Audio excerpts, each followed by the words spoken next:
Look how narrow the fuselage is.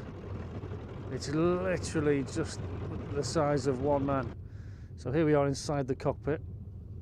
This is new. This has just come out on X-Plane 11, and I'm going to do a jump in and go flight review, as I normally do. This is the Handley Page Hampden. This has just come out in VR in X-Plane 11. So down here we have our gear, undercarriage, our flap lever here.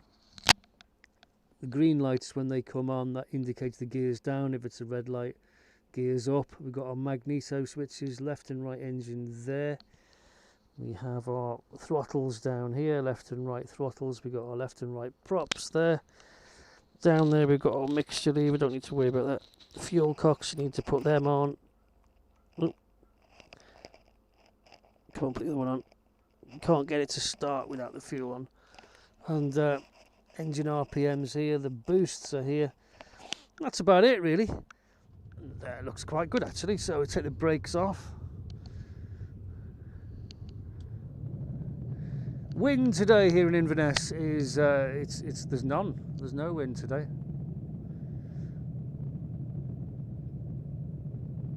So it doesn't matter which end I go from. I'll probably go from the airport end. Now this particular aeroplane was almost obsolete when it came into service. It was quite quick though. It was almost as quick as a Blenheim, although it could carry more bombs further. And it had fixed guns, I believe. And the boffins down at Handley Page, you see, they came up with this wheeze. They thought they'd make it really narrow and lightweight and very thin, and it'd go faster. It was a good idea, really, but I think it was obsolete by 1942. I think they pretty much took them out of service. Okay, we're now lined up on 05, and we'll see what we can do. Right. Let's have a look at the RPM down here. So stick back. RPM's going up okay. Doing our power checks, our mag checks, obviously left, right mags on both engines. Props. Seeing a significant drop, yeah, that's all good. It's a very cramped little cockpit, I must say. But it's really nicely laid out. I love it. Super duper. Okay, let's put some flaps down, and let's see if we can take the bird for a fly. Do we have full and free movements? Yes, we do. Okay, let's go. Let's take a classic British aeroplane for a fly.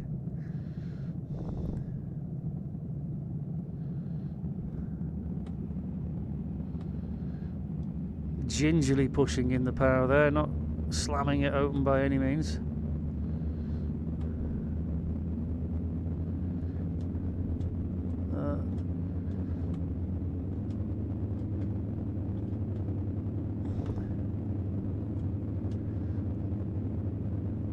Got full left rudder in there. The rudder's not very responsive. It's just... Okay, 100 knots, coming up to 100 knots. We are airborne. Get rid of the gear.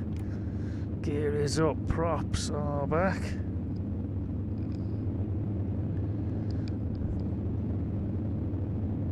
Donkey's looking good, RPM's looking, ooh, it's a bit fluctuaty there. So we're coming up. Flaps can come up. Flaps are up. We are airborne.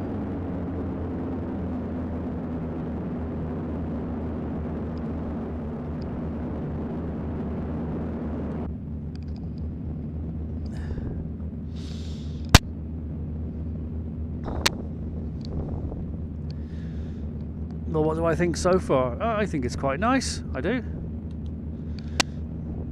It's got good visibility. I like that in an aeroplane, having good visibility. Pretty damn good. big old steering wheel there, so just trim it in a bit there. Okay, let's see what we've got. Airspeed's coming up nicely now. I got the nose down, 170. Just going over the top of Fort George here in Inverness. Airspeed up to 180, almost 190.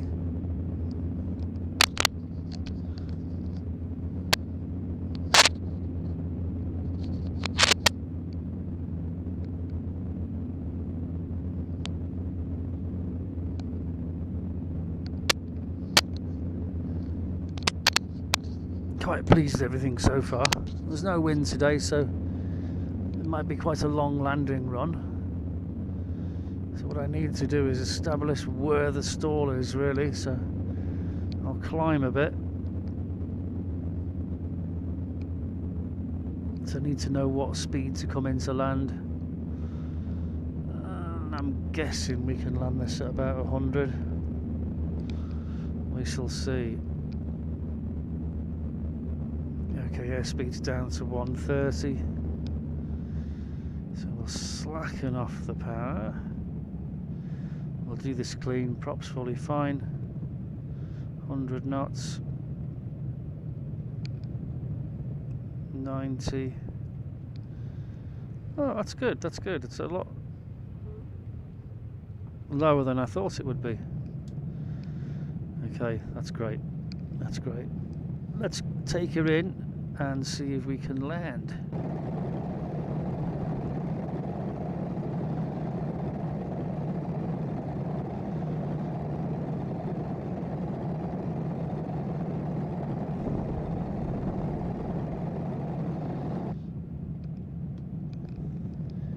Where's the airport? There it is, over there. It's got automatic slots on the leading edge of the wings, which is handy. That's a good feature. I like that feature.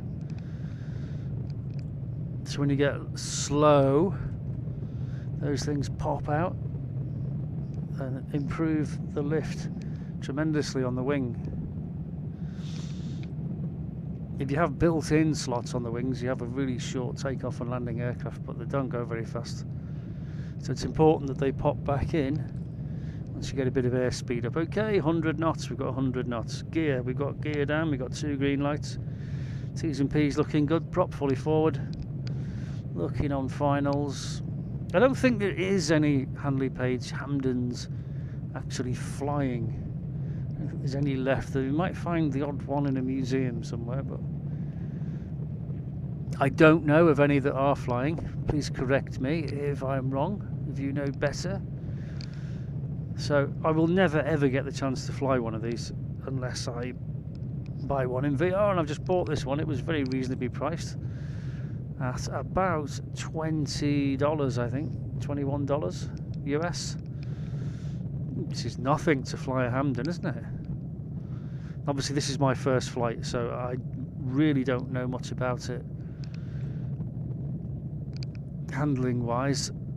It seems to handle okay. It's a lot lighter than the Wellington for certainly. That's the other. I've not flown the Blenheim yet. But I intend to do an entire series on classic British airplanes. I'll try not to do the voice though. Okay, 90 knots. I'm coming in at 90 knots. That seems to be quite happy at 90. I'll have a little bit more flaps, I think, or 2 stages there. Coming in a little bit high, 90 knots still, just under 90. I'll trickle more power because I don't want to stall. So we know we're safe at 90. We could probably go lower, but we'll see in the flare. We'll see where we actually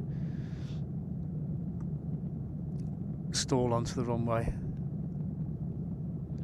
This is nice. This is nice. It's not fast, but I like it. We'll do a speed test next. In the next flight. Okay, we're over the numbers. We're still at 90 knots.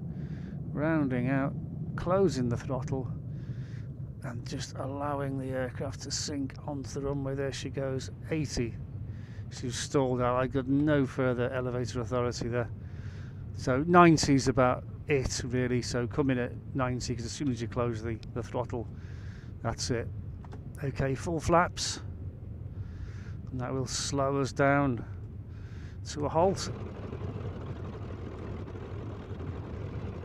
There we have it, the Handley Page Hampden medium bomber from early World War II. Classic British aeroplane, known as the flying suitcase, I believe, because it was so thin, and the tail section was so lightweight to help it go faster. Superb. I'm really pleased with that. It's not the best aeroplane I've ever flown, but yeah, as a flight model, I like it. I think it's a good one. It's well worth $20, that's for sure. If you're in the market for a classic British aeroplane to fly around at your leisure, then this is definitely, I'll give it 10 out of 10. I will, or maybe 9. I don't know. Don't know it well yet, but everything seems to be good. Everything seems to work, and it's all clear. And yeah, I'll give it 10. Definitely, it's a 10. The Baron has spoken. Thanks for watching.